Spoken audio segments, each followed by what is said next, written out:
The cafeteria erupted in laughter when Sarah's lunch bag tore open, spilling boiled yam and red oil across the floor. She'd been carrying it carefully, trying to find an empty seat without drawing attention, but the bag, old plastic that her mother had reused too many times, finally gave up, and everything tumbled out in front of 70 students. For a frozen second, Sarah just stood there, staring at the mess. Then someone yelled, "Hey, village people have attacked her lunch." The cafeteria roared. A girl named Jennifer stood up, hands on her hips, grinning like she'd won a prize.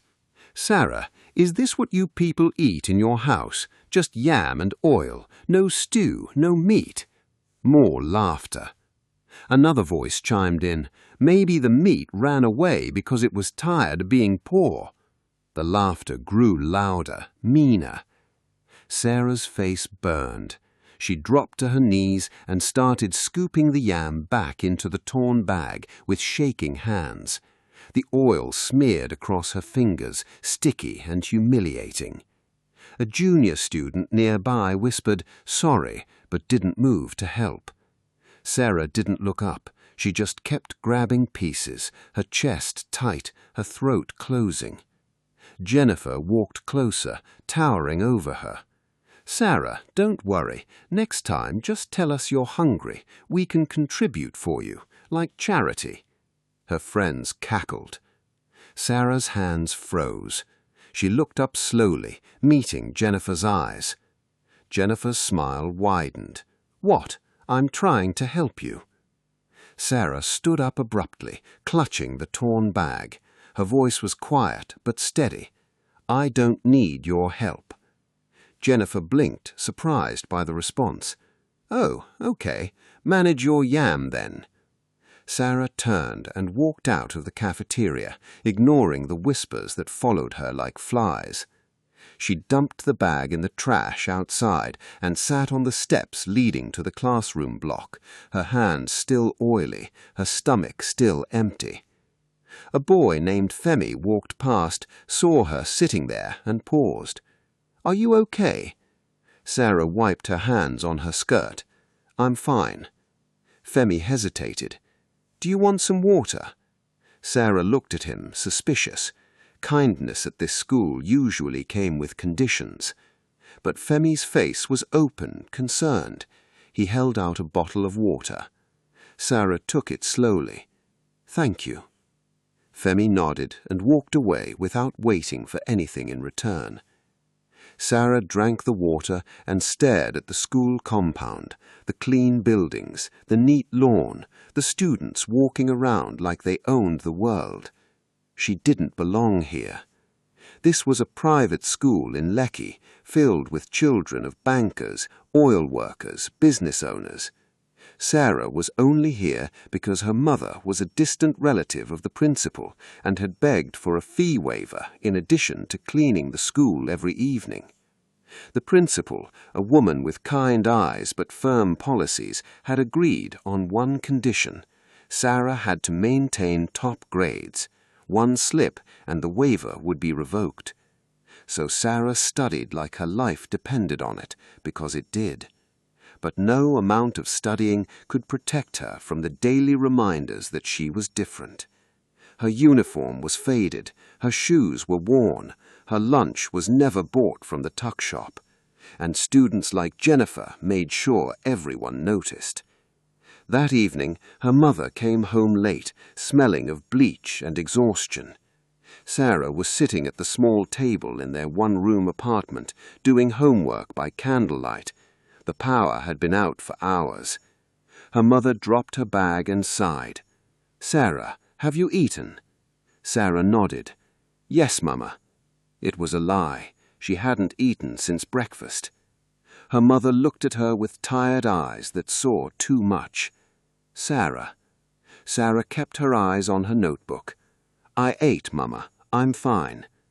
Her mother walked over and placed a hand on her head. "One day this suffering will end." Sarah's throat tightened. "I know, Mama." Her mother's voice was quiet. "You must keep reading. education is the only way out. Sarah nodded, blinking fast. Yes, Mama. Her mother kissed her forehead and went to lie down on the mat in the corner. Sarah stayed at the table, staring at her textbook until the words blurred. The next day at school, Jennifer wasn't finished. During break, Jennifer and her friends cornered Sarah near the lockers. Jennifer leaned against the wall, arms crossed. "Sarah, I've been thinking." Sarah closed her locker slowly. "About what?" Jennifer grinned. "About how you got into this school. I mean, your mother is a cleaner, right?" Sarah's jaw tightened. "Yes." Jennifer's friends giggled. Jennifer continued, her voice dripping with fake curiosity. "So, did the principal just feel sorry for you, or did your mother beg?" Sarah's fists clenched. "My mother worked for it." Jennifer raised her eyebrows. "Worked how? By scrubbing toilets?" The group burst into laughter. Sarah's voice rose. "At least my mother works. What does your mother do? Spend money?" Jennifer's smile vanished. "What did you say?" Sarah stepped closer, her voice shaking. "I said, at least my mother works hard. Your mother just spends your father's money and pretends she's important." Jennifer's face twisted. "You're mad." Sarah stumbled back but didn't fall. She straightened and stared Jennifer down. "I'm not mad. I'm just telling the truth." Before Jennifer could respond, a teacher's voice cut through the tension. "What is going on here?" Everyone scattered, except for Sarah and Jennifer. The teacher, Mr. Aribaye, looked between them. "Jennifer, Sarah." Jennifer smiled sweetly. "Nothing, sir. We were just talking." Mr. Aribaye's eyes narrowed. "Talking that looks like fighting." Sarah said nothing. Mr. Aribaye sighed. "Both of you, go to class and stay away from each other." As they walked away in opposite directions, Jennifer hissed under her breath, "This isn't over." Sarah didn't respond, but her heart pounded. That afternoon, during math class, the teacher announced a scholarship competition. A tech company is offering full scholarships to 5 students who score highest in a national aptitude test, the teacher explained. The test covers maths, science, and reasoning. If you're interested, sign up by Friday. Sarah's pulse quickened. A scholarship, a way out. She raised her hand. "Sir, can anyone apply?" The teacher nodded. "Yes, anyone." Jennifer turned in her seat and whispered loudly, "Don't waste your time, Sarah. People like you don't win things like that." Sarah ignored her. After class, Sarah went to the library and found every past question paper she could find. She borrowed books on reasoning and science. She made notes until her fingers cramped. Femi saw her in the library one afternoon and sat down across from her. "You're applying for the scholarship?" Sarah looked up, cautious. "Yes." Femi smiled. "Me too." Sarah relaxed slightly. "Do you think we have a chance?" Femi shrugged. "I don't know, but it's worth trying." Sarah nodded. "Yes, it is."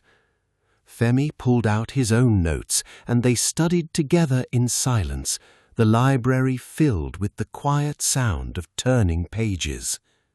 Over the next few weeks, Sarah studied like someone possessed. She woke at 4 a.m., studied before school, studied during breaks, studied after school. Her mother noticed the intensity and worried. "Sarah, you need to rest." Sarah shook her head. "I can't, Mama. This is my chance." Her mother sighed but didn't argue. The day of the aptitude test arrived. Sarah sat in the exam hall, surrounded by students from across Lagos. The room was silent except for the scratch of pens on paper. The questions were hard, harder than Sarah expected.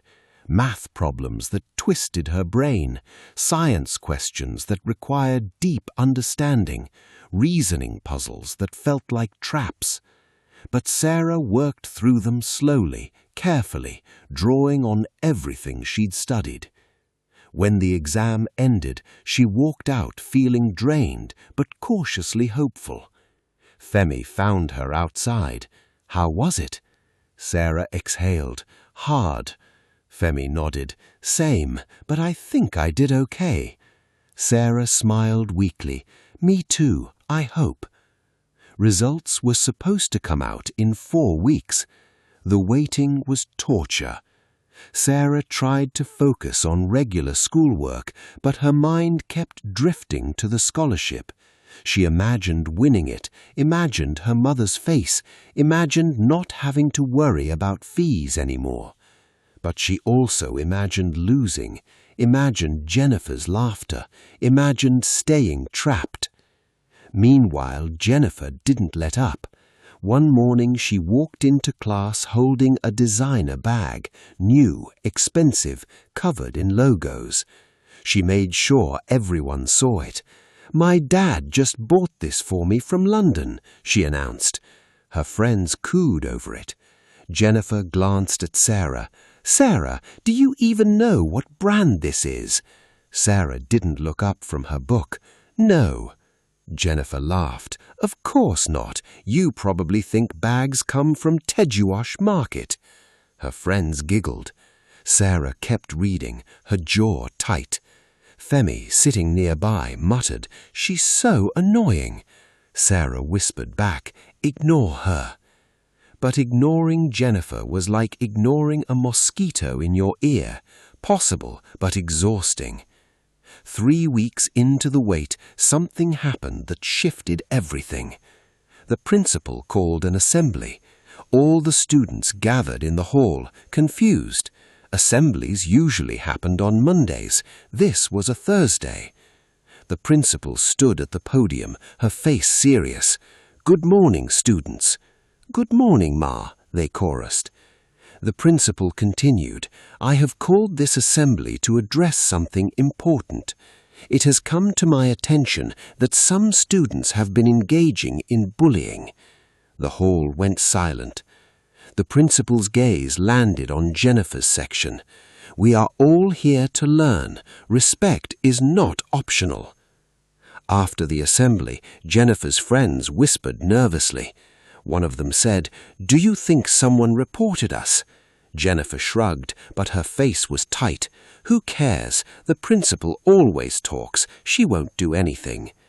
But the atmosphere shifted. Teachers started paying closer attention. Students became more careful. Jennifer still made snide comments, but they were quieter now, less public. Sarah felt a small sense of relief, though she knew it wouldn't last. Finally, 4 weeks after the exam, the results were posted online. Sarah's mother didn't have a smartphone, so Sarah waited until school the next day to check on the library computer. Her hands shook as she typed in her exam number. The page loaded slowly, agonizingly slowly. Then the result appeared. Sarah stared at the screen, her heart pounding so loudly she thought everyone could hear it. She'd scored 96 out of 100. She blinked, read it again. 96. Was that enough?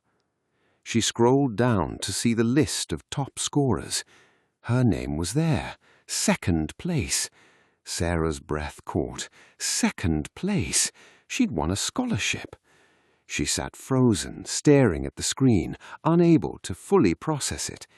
Then she laughed, a short, shocked laugh that turned into tears. Femi, who'd been checking his own results nearby, saw her reaction and grinned. "You got it?" Sarah nodded. "I got it." Femi whooped. "I got it too! 10th place!" They hugged, both laughing and crying, relief flooding through them. The scholarship winners were announced at the next school assembly. Sarah stood on stage with 4 other students, her heart racing. The principal smiled. "These 5 students have brought honor to our school. Let us celebrate them." They all applauded. Sarah looked out at the crowd and found her mother standing at the back. She'd been called to attend. Her mother's face was wet with tears, her hands clasped together. Sarah's own eyes filled. Then she saw Jennifer in the crowd. Jennifer's face was frozen, her clap mechanical, her expression somewhere between shock and disbelief. Sarah looked away. After the assembly, students swarmed the winners, congratulating them. Some were genuine, some were suddenly friendly in a way they hadn't been before. Jennifer approached slowly, her friends trailing behind. "Sarah," Sarah said, her voice strange. "Congratulations." Sarah looked at her. "Thank you." Jennifer hesitated, then said, "I didn't think you'd actually win." Sarah's voice was calm. "I know." Jennifer's face tightened. "Well, good for you." Sarah nodded. "Yes, good for me." Jennifer walked away, her shoulders stiff. One of her friends whispered, "Can you believe it?" Jennifer hissed, "Shut up." That evening, Sarah's mother cooked rice, a rare treat.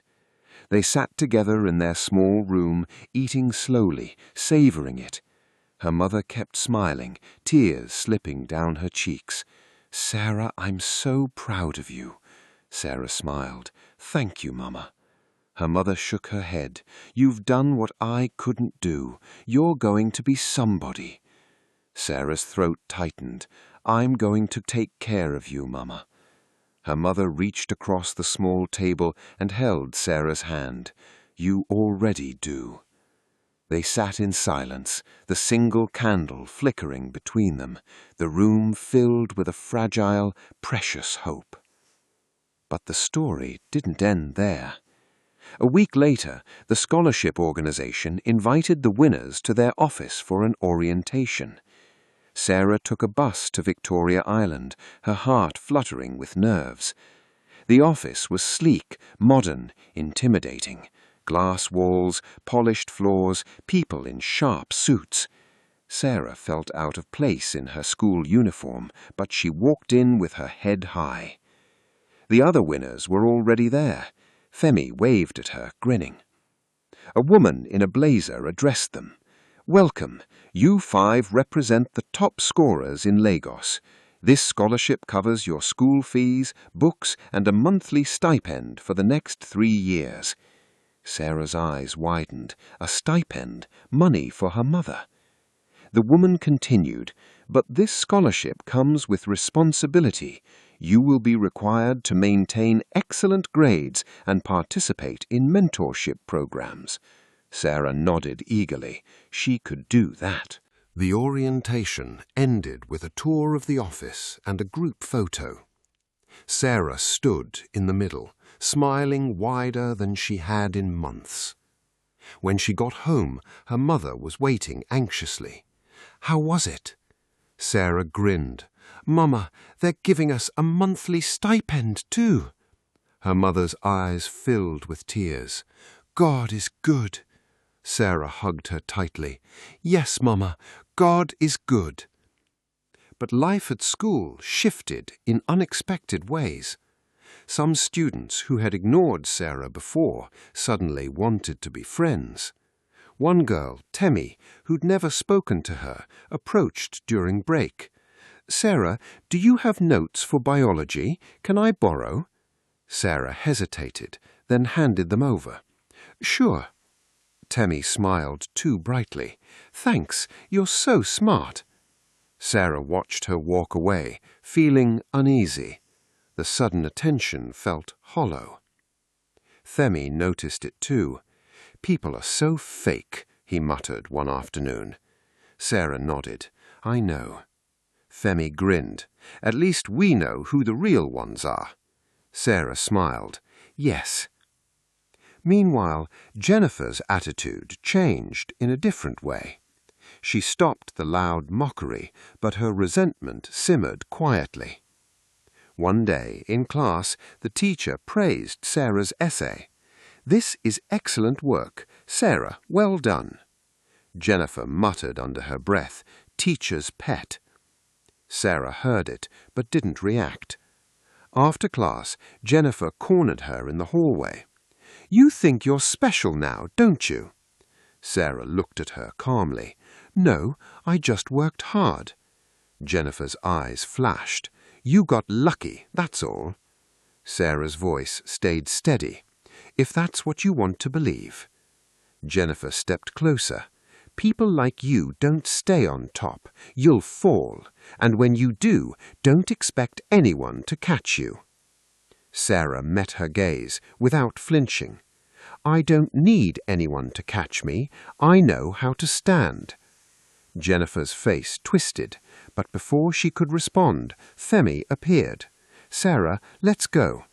Sarah turned and walked away, leaving Jennifer standing there, fists clenched. Months passed.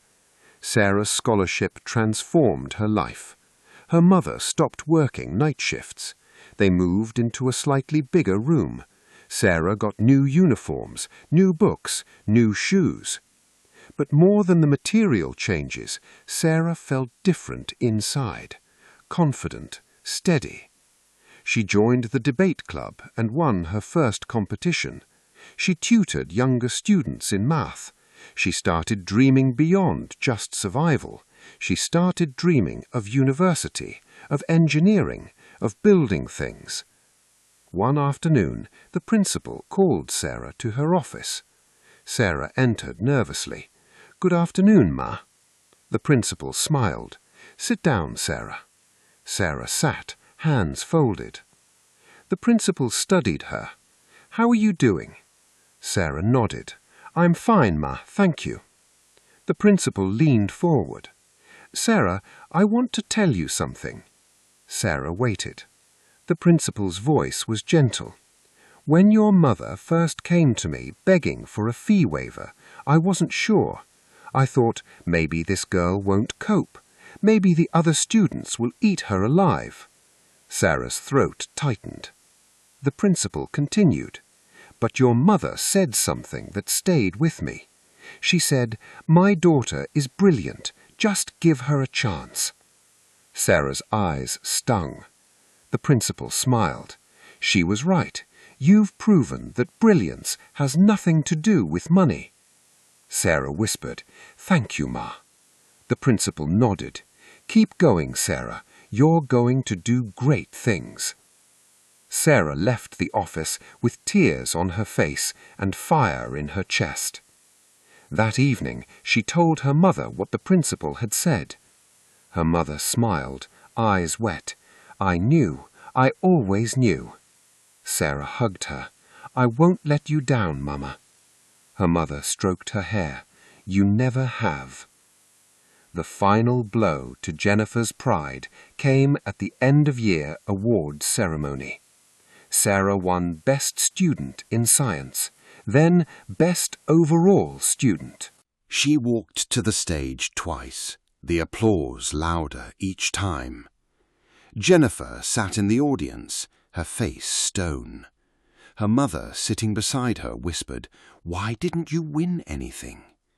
Jennifer's jaw clenched. "I don't know, Mummy." Her mother's disappointment was palpable. After the ceremony, Jennifer's friends tried to console her. "It's not a big deal. Awards don't mean anything." But Jennifer knew the truth. They meant everything.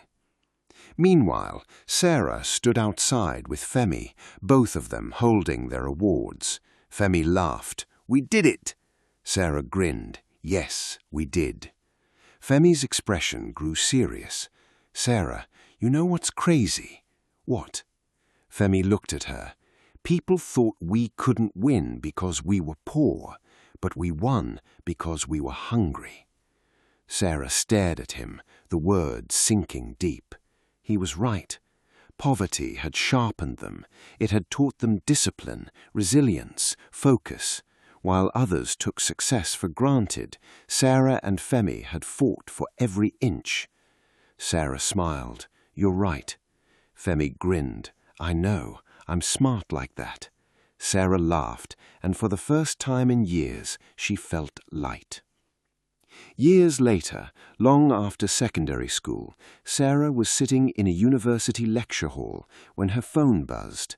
It was a message from an unknown number. "Hi, Sarah, this is Jennifer.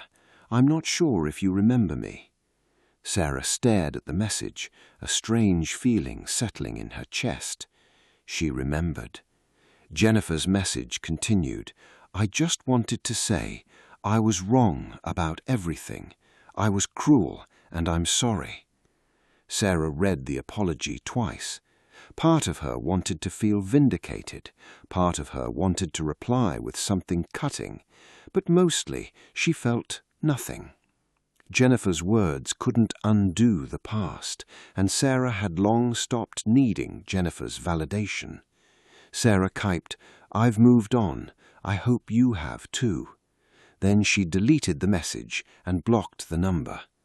She closed her phone and looked around the lecture hall, students scribbling notes, the professor explaining engineering principles, the hum of learning filling the air.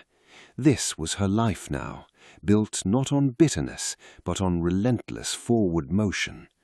Sarah opened her notebook and started writing, the past shrinking behind her with every word.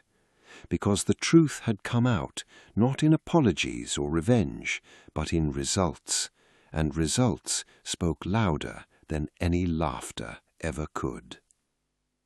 If this story moved you, don't just watch and leave. Drop a comment and tell us, have you ever been underestimated, and how did you prove them wrong? Smash that like button if Sarah's story hit home, and subscribe so you never miss powerful stories like this one. See you in the next video.